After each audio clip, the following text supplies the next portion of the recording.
तो चलिए बात कर लेते हैं हमारी तीसरी और आखिरी खबर की, जहां धर्मांतरण केस अब सिर्फ एक आरोपी या एक संस्थान की कहानी नहीं रह गई है। जैसे जैसे जांच आगे बढ़ रही है, मास्टरमाइंड बताए जा रहे हैं। डॉक्टर रमीज को लेकर परत दर परत ऐसे खुलासे हो रहे हैं जो एक गहरे और संगठित नेटवर्क की ओर इशारा करते नजर आ रहे हैं।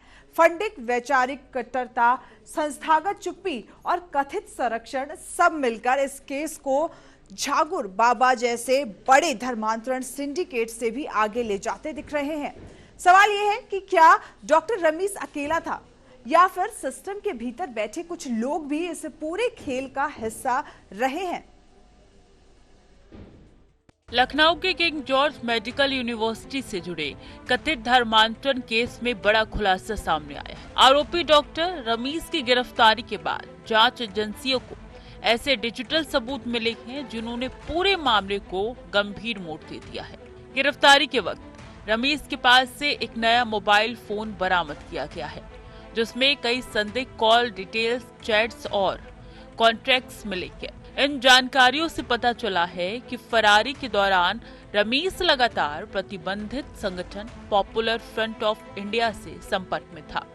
जांच एजेंसियों के मुताबिक मोबाइल डेटा से ये भी सामने आया है कि रमीज ने पीएफआई से कानूनी मदद लेने की कोशिश की थी।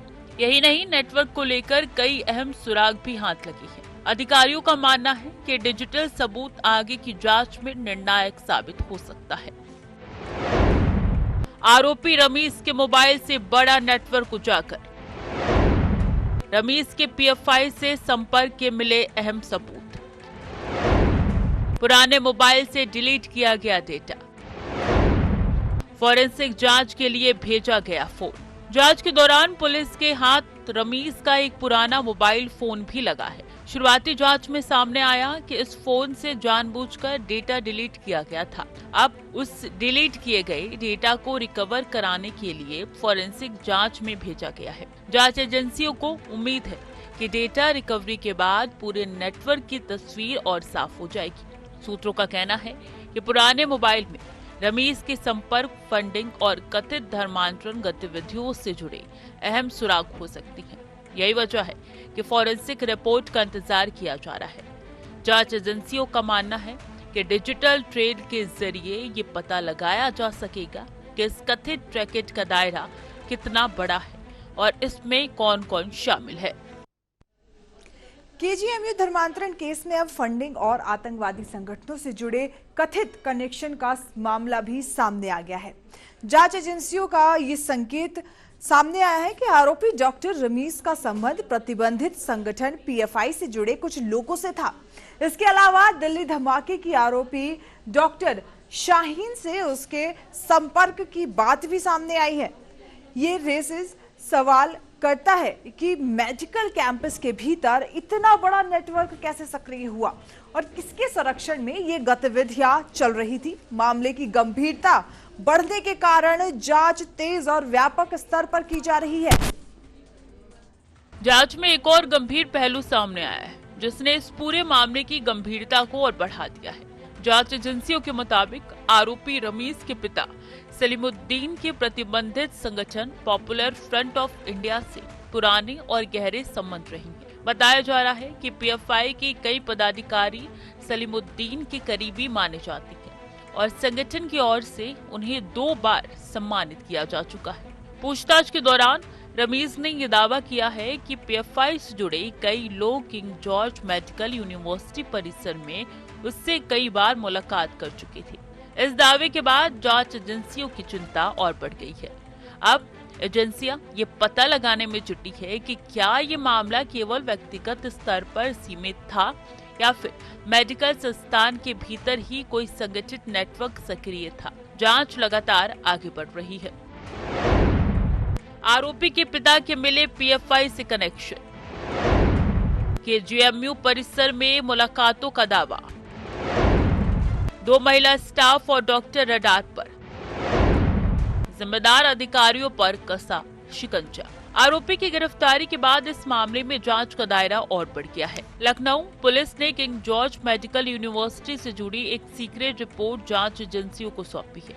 सूत्रों के मुताबिक इस रिपोर्ट में केजीएमयू की 2 महिला स्टाफ और एक डॉक्टर को जांच के रडार पर रखा गया है। आरोप है कि ये लोग आपस में मिलकर कथित धर्मांतरण रैकेट को आगे बढ़ा रहे थे और संस्थान के भीतर सक्रिय थे।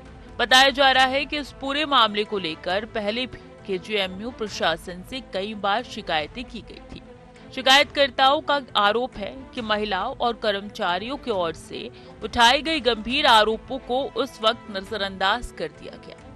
अब जांच एजेंसियां ये पता लगाने में जुटी है कि उन शिकायतों को गंभीरता से क्यों नहीं लिया गया और इसके पीछे किस स्तर पर लापरवाही या संरक्षण था।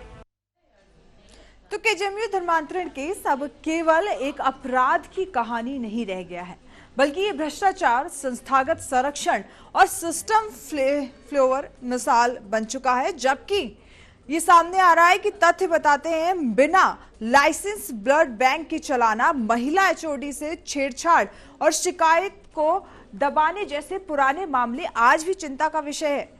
ये साफ संकेत देता है कि संस्थान में गंभीर लापरवाही और संरचनात्मक कमजोरी मौजूद है। सवाल उठता है कि क्या ये महज संयोग है या फिर एक सुनियोजित साजिश का हिस्सा है। पूरा मामला सिस्टम की जवाबदेही पर बड़ा सवाल खड़ा करता नजर आ रहा है। जांच एजेंसियों के सामने इस वक्त सबसे बड़ा सवाल यही बना हुआ है कि इस कथित लव जिहाद और धर्मांतरण नेटवर्क का असली सरगना कौन है। सूत्रों के मुताबिक जांच जैसे जैसे आगे बढ़ी है, वैसे वैसे किंग जॉर्ज मेडिकल यूनिवर्सिटी के कुछ विभागाध्यक्षों की भूमिका भी संदिग्ध नजर आ रही है। हालांकि इन आरोपों को लेकर फैक्ट फाइंडिंग कमेटी की अंतिम रिपोर्ट अभी आना बाकी है, जिसका सभी को इंतजार है। सरकारी स्तर पर इस पूरे मामले को बेहद गंभीरता से लिया जा रहा है। सूत्रों का कहना है कि रिपोर्ट सामने आने के बाद बड़े प्रशासनिक और कानूनी कदम उठाया जा सकता है। जांच एजेंसियां ये भी पता लगाने में जुटी है कि क्या इस कथित नेटवर्क को किसी राजनीतिक या संस्थागत संरक्षण का लाभ मिला था। माना जा रहा है कि फैक्ट फाइंडिंग रिपोर्ट के बाद कई बड़े नाम सामने आ सकते हैं, जिससे यह मामला और ज्यादा व्यापक और संवेदनशील हो सकता है। सरगना की तलाश में जांच एजेंसियां, एचओडी स्तर तक जांच पहुंचाने के संकेत, फैक्ट फाइंडिंग रिपोर्ट का इंतजार, डिजिटल सबूत बनेंगे जांच की रीढ़। केजीएमयू धर्मांतरण केस जैसे जैसे आगे बढ़ रहा है, वैसे वैसे इसके राजनीतिक और प्रशासनिक मायने भी गहराते जा रहे हैं। एक तरफ जांच एजेंसियां मोबाइल और डिजिटल सबूतों की कड़ियां जोड़ने में जुटी हुई है, तो दूसरी ओर देश के प्रतिष्ठित मेडिकल संस्थान की कार्यप्रणाली और छवि पर भी गंभीर सवाल खड़े हो रहे हैं। मामले की संवेदनशीलता को देखते हुए प्रशासनिक स्तर पर भी हलचल तेज हो गई है। अब इस पूरे प्रकरण में सबकी नजरें फॉरेंसिक जांच रिपोर्ट और फैक्ट फाइंडिंग पर ही टिकी हुई है। माना जा रहा है कि रिपोर्ट्स के सामने आते ही जांच की दिशा और तेज हो सकती है।